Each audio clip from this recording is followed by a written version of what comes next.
Assalamu alaikum YouTube көрүүчүлөр, жылкы сүйүүчүлөр. Бүгүн туугандар сатууга ушул данчак тай чыгат. 1 жашта экен.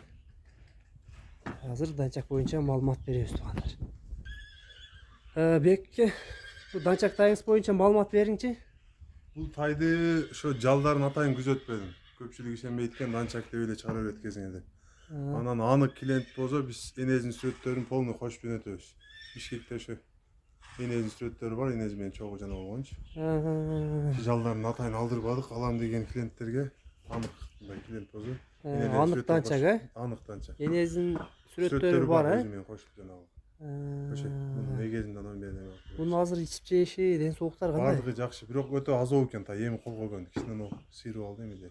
Азоо экен. Азоораак экен, эми кичине кол койгон болот да. Буттары кандай, тазабы? Кол таза.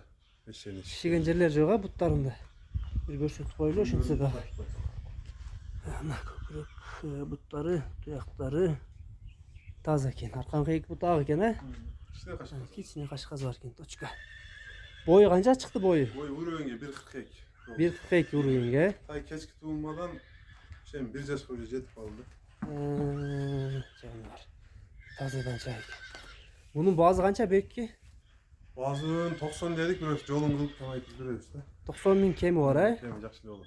Мына тугандар. Ошо тай чарбадым. Жалдарын да көрсөңөр болот. Жалдары суюк. Жалы негизи эч кыркылбаптыр. Куйруктарыдан кулун куйруктарына тармалдары али жазылбаптыр. Кечирак туулган тай окшойт өзү, ичип жеши ден сол бар жак. Нерин сыйрып алыптыр азыр, Сыйрып алды ошо темирге. Акылды жактарынан да. Тай туугандар аксыда 90 bin kemi бар экен туугандар. Сурайсыңар мына. Данчак тай истегендер болсо, мына таза данчак экен. Өзүңөр да көрүп турасыңар.